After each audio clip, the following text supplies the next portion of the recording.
पूरे कॉलेज में जैसे अचानक बिजली दौड़ गई हो, क्योंकि इतने स्मार्ट, इतने तीखे नक्श और इतनी ठंडी नजरों वाला लड़का किसी ने आज तक ईशा के आसपास नहीं देखा था। सबके चेहरे पर वही सवाल तैर रहा था, ये है कौन? लेकिन ईशा का चेहरा पढ़कर समझना मुश्किल नहीं था कि इसे देखकर वो खुद भी बराबर हैरान है। वो रोहन की तरफ बढ़ते हुए बोली, मेरे पास मत आना, पापा ने बॉडीगार्ड भेज दिया है। रोहन हंस पड़ा। गुलाब के साथ कांटा भी भेज दिया, मगर वो कांटा उसकी सोच से कहीं ज्यादा नुकीला था।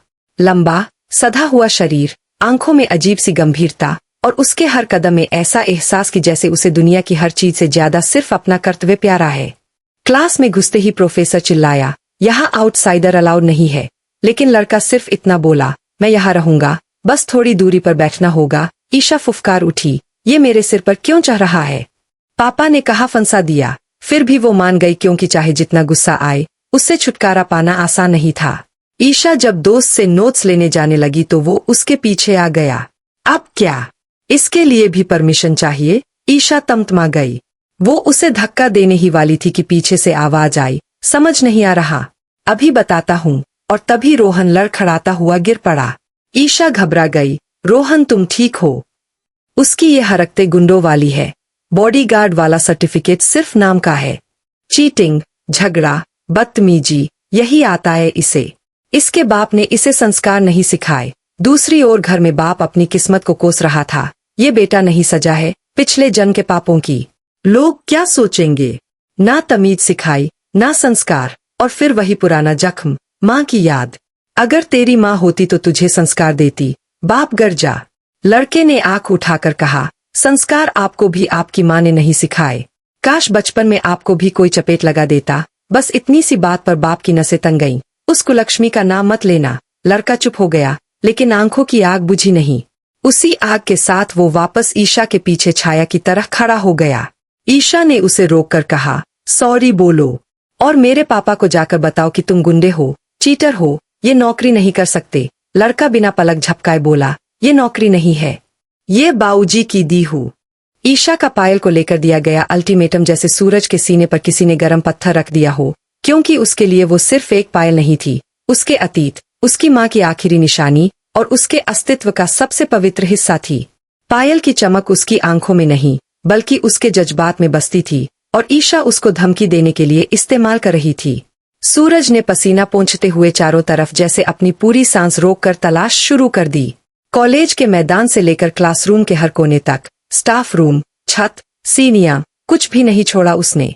उसके कदमों की आवाज में बेचैनी थी, उसकी सांसों में डर, और दिल में वही एक बात, अगर ये पायल नहीं मिली तो बाऊजी को पता चला तो। लेकिन उससे भी ज्यादा दर्द उस बात का था कि कोई उसकी माँ को लेकर दिया गया वादा छीने पर तुला हुआ था। दूसरी ओर ईशा अपनी फ्रेंड्स के साथ बैठी हंस रही थी। देखना, अब ये ब्रह्मचारी अपने ही हाथों नौकरी से निकलेगा। उसकी सहेलियां भी साथ में फुसफुसाईं, वो बेचारा इतना भाग रहा है, कुछ भी करके पायल ढूंढ लेगा शायद। पर ईशा बोली, मुझे फर्क नहीं पड़ता, उसका डर ही तो मेरे काम आएगा। लेकिन अंदर कहीं वो जानती थी कि यह लड़का जब अपनी बात पर अड़ जाए तो उसे झुकाना आसान नहीं। उधर सूरज मैदान में झुककर मिट्टी खंगाल रहा था। एक लड़की ने पूछा, क्या खोया है? तो उसने बस इतना कहा, एक वादा। उसकी आवाज में ऐसा दर्द था कि वो लड़की भी चुप हो गई। तभी अचानक हॉस्टल की वार्डन आई। अरे लड़के, तू यहाँ क्यों नीचे घुटनों के बल बैठा है? सूरज ने हाथ में मिट्टी झाड़ते हुए कहा, एक चीज गुम हो गई है मैडम, मेरी बहुत कीमती। वार्डन ने सोचा शायद फोन होगा, पर उसका झुककर पायल ढूंढना देखकर समझ गई कि ये कुछ और है। लेकिन वो भी पायल की जगह नहीं बता सकी। इसी दौड़ भाग में किसी ने उसे कैंटीन के पास देखा, किसी ने लाइब्रेरी में। पूरा कैंपस इस बात से भर चुका था, नया बॉडीगार्ड कुछ ढूंढ रहा है, शायद अपनी गर्लफ्रेंड का तोहफा खो दिया होगा। लोग हंसते रहे, लेकिन सूरज गिरती सांसों के साथ बस चलता रहा। उधर ईशा घर पहुंचकर भी चैन से नहीं बैठी।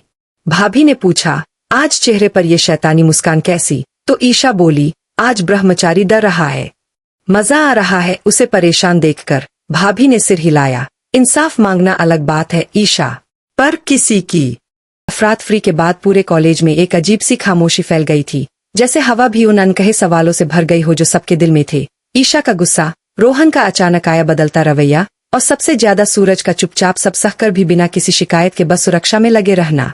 उस रात जब सब हॉस्टल लौट गए, ईशा अकेली अपनी खिड़की के पास बैठी थी। बाहर हल्की हवा चल रही थी, मगर उसके दिल में तूफान था। वो जितना चाहती थी कि सूरज को हरा दे, उतना ही उसकी आंखों में बार बार वही तस्वीर उभर आती। अंधेरे में भी उसके लिए लड़ते हुए उसके हाथों की पकड़, उसके चेहरे पर बिना किसी डर के वही शांत भाव, जैसे उसे खुद की परवाह ही न हो। एक पल के लिए उसके दिल में आया कि शायद ये लड़का उसकी दुश्मनी का हकदार नहीं, लेकिन अगले ही पल उसका अहंकार फिर जाग उठा। नहीं, ये मुझे आदेश नहीं दे सकता, ये मेरी आजादी छीन नहीं सकता। उधर सूरज अपनी टूटी सांसों और शरीर के दर्द के साथ पेड़ के नीचे बैठा था। आज पहली बार उसे लगा कि शायद उसकी मौजूदगी ही समस्या बनती जा रही है, लेकिन बाबूजी का आदेश उसके मन में हथौड़े की तरह गूंजता रहा। ईशा की सुरक्षा तेरी पहली और आखिरी जिम्मेदारी है, और वो जिम्मेदारी किसी भी दर्द से बड़ी थी। सुबह हुई और कॉलेज में खबर फैल गई कि फेस्ट वाले दिन पकड़े गए दोनों लड़कों को पुलिस ने उठा लिया है। कुछ लोग कह रहे थे, सुनने में आया है किसी ने ईशा का बैग चुराने के लिए भेजा था। किसी ने कहा नहीं, किसी को उसकी वीडियो चाहिए थी, पर कोई सच नहीं जानता था सिवाय सूरज के, जिसने उनकी आंखों में लोभ की चमक देख ली थी। लेकिन ईशा को चिंता वीडियो की नहीं थी, उसे चिंता थी अपने प्लान के फेल होने की। वो चिढ़ रही थी, बेचैन थी, और अब उसके दिमाग में एक और खतरनाक योजना आकार ले रही थी। एक ऐसी योजना जो सूरज को मजबूर कर देगी गलती करने पर, और फिर वो खुद उसे कॉलेज से बाहर निकलवा सकेगी। उस दिन क्लास के दौरान रोहन बार बार उसे समझाने आया, ईशा प्लीज ये खत्म कर दो। सूरज गलत इंसान नहीं है। लेकिन ईशा भड़क गई, तुम अब उसके वकील बनोगे? रोहन ने थके हुए स्वर में कहा, नहीं, मैं बस चाहता हूँ कि तू गलत रास्ते पर मत जा। पर ईशा ने कड़क आवाज में कहा, मैंने जो ठाना है वो करके रहूंगी। ये सुनकर रोहन खामोश हो गया, लेकिन उसकी आंखों में चिंता झलक रही थी। उधर द